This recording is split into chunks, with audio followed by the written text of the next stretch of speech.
So thank you much for the invitation, and many thanks for your patience.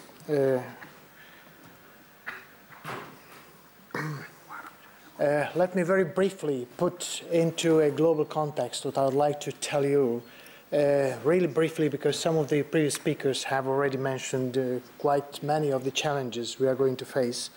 For the time being, our pathway is absolutely unsustainable. We are on a road for an increasing climate disaster, as Janos has also mentioned. We will need much more water, much more electricity in the forthcoming years to come. And in the meanwhile, while we will need more food and more water, we are actually losing agricultural land necessary for the food production. And a water crisis is on the horizon.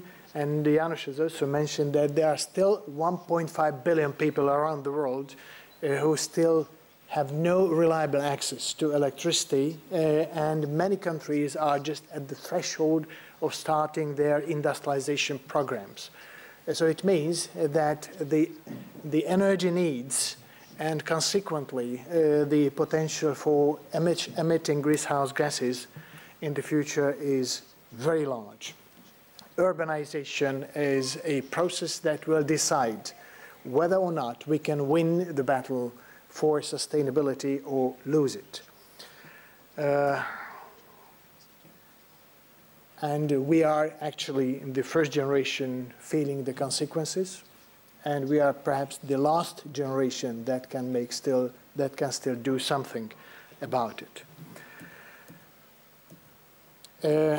Where are we now? It is the latest chart drawn by the Stockholm Resilience Institute.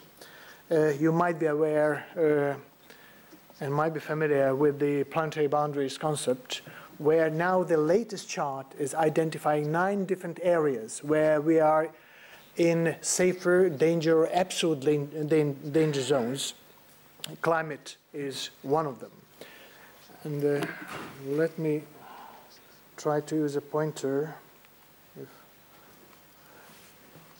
Climate is this segment, and as long as we are within the blue circle, we are on the safe operation space. The moment we cross the blue circle, we are in the area of uncertainty, and when we reach the red circle, it means that the Earth is now in real danger. So, unfortunately, 4 out of the 9 planetary boundaries have been crossed already, and climate change is one of those 2 where the Earth system is moving already into a new stage. But let's come to Hungary. And I'm very grateful to the suggestions and observations made by my good friends Laszlo and Janos concerning Hungary as well. There is obviously some sort of historic linkage between the GDP growth, economic output, energy consumption, emission, and energy efficiency. This is roughly the chart for the last 25 years of this country, how GDP has changed. It's expressed in volume terms, actually, not in any currency terms. And this is how the energy demand fluctuated in this country. You might have seen, once again, GDP went up gradually and not in a linear way. And this is an energy demand, which indicates that in the last 2 years actually, the energy demand in this country was 20% lower than in 1990. Let me just remind ourselves that in the average in the European Union, the energy consumption and energy demand today is roughly equal to the level of 1990. And that is the statistical data on the Hungarian emission. So it means that, by the way, the peak time, the largest emission in this country was done in 1978. Since then, it's more or less fluctuating, but it's coming down. if we compare it to the level of 1990, the today's emission is more than 37% lower than 25 years ago. Could I just remind ourselves that the objective of the European Union is to cut emission compared to the 1990 level by 2020 by 20%, by 2030, 40%. So this country is now at the level of 37%. You may rightly say that it is due to the collapse of a certain type of economy in the early 90s. It is true until 95, 96. So let's see the three together. If you look at the black line, which is the way how the GDP has grown or the economy performed, the red line, how the energy demand went, and the green line, how the emission was formulated in this country. Actually, this is a growing decoupling. Decoupling exists. By the way, not too many countries in the world has now these figures today. By this, I would never, ever say that this country is in the stage of some sort of perfection already. No, far from it. Energy efficiency, as Laszlo mentioned, has a lot to be done in the future, and the energy mix also needs to improve significantly. The Hungarian economy is still a very energy-intensive economy. The government will have to think about how to bring it further down. But some lessons learned from this data. First of all, that decoupling is possible, and decoupling is happening now. There are still theoretical debates whether or not we can further keep growing in many countries while keeping the energy demand relatively low and the emission coming down. It is possible. It is also evident that competitiveness is more and more and closely related to energy and material efficiency. If we don't take it into consideration, we are phasing out of the market.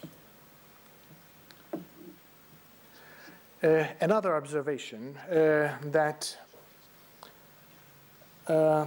those companies and those economic entities that take very seriously the sustainability principles on the long run obviously have better standing and better positions in the market.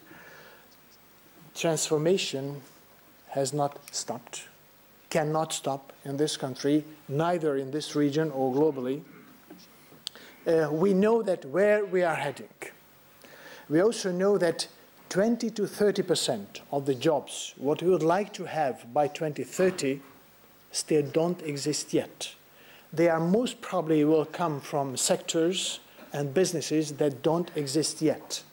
So we will need to invest, we will need to go for technology, and we will need to go for renewable, for sustainability principles implemented in real economy.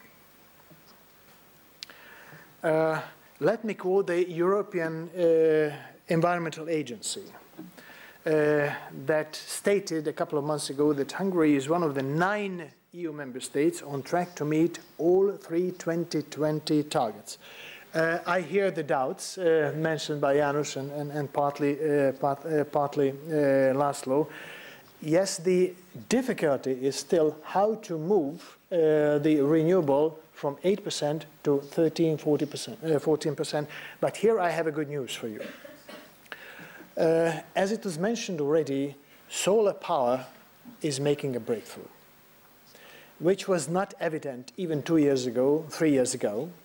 Solar power in some countries, including Germany, has already a cheaper price than the grid price.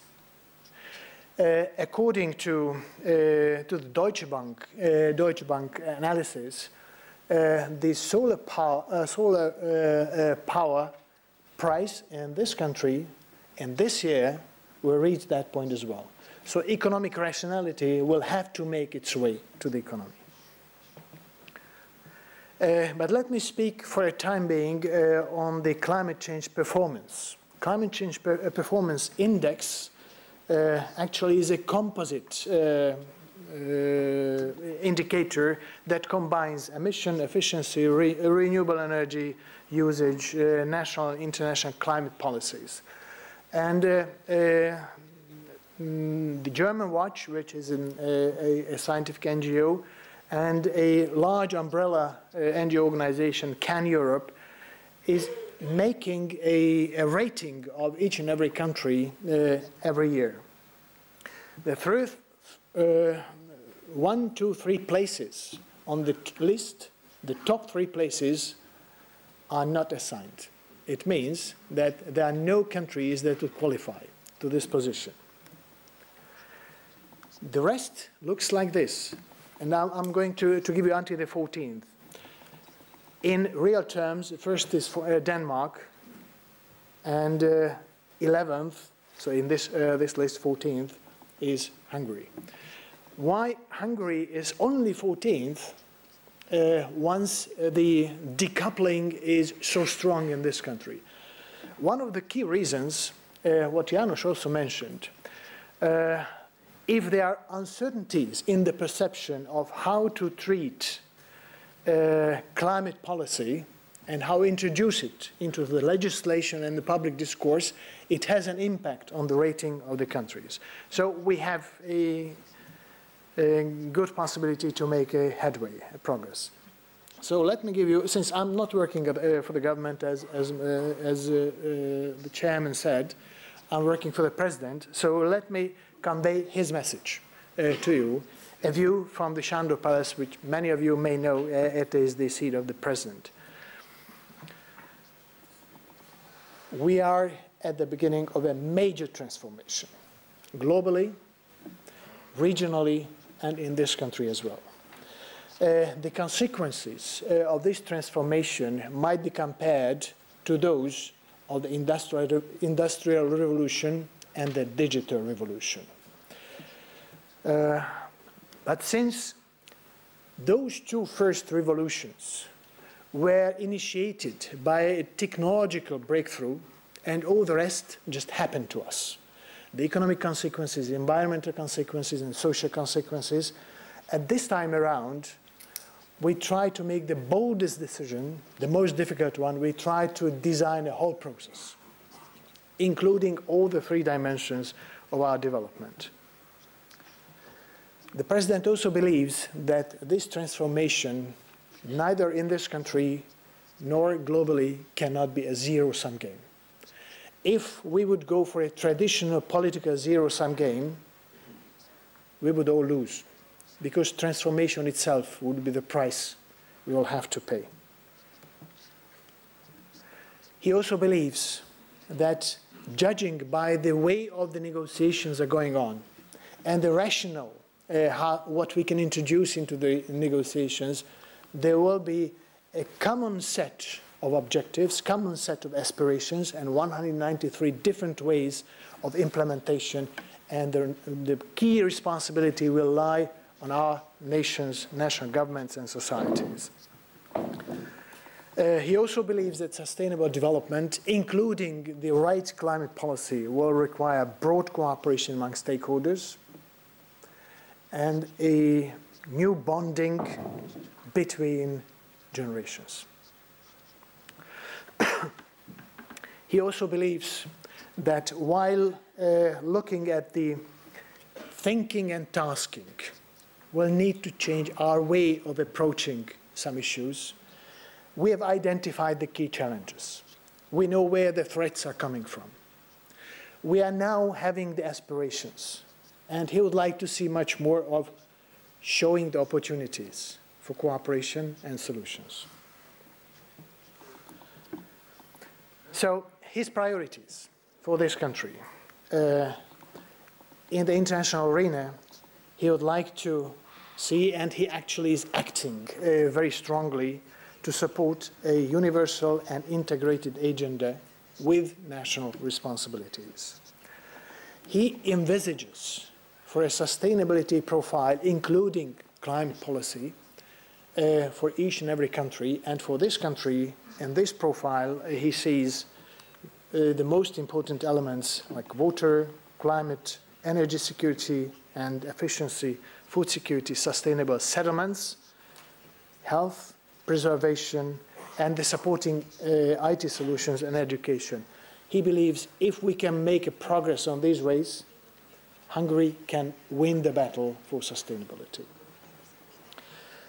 He would like to see an upgraded role in the global value chain for this country through technology, through education, and through cooperation. And he would like to change the still presently existing negative narrative. While many of us keep in mind that, yes, we are in trouble, we might be in a bigger trouble, and we will need to pour a lot of money, a lot of public money or private money into the solutions, and we don't know actually where we end up. He would like to change the narrative and introduce much more the economic rationale. That's exactly the subject of this discussion today. You don't need to choose between economic growth and sustainability.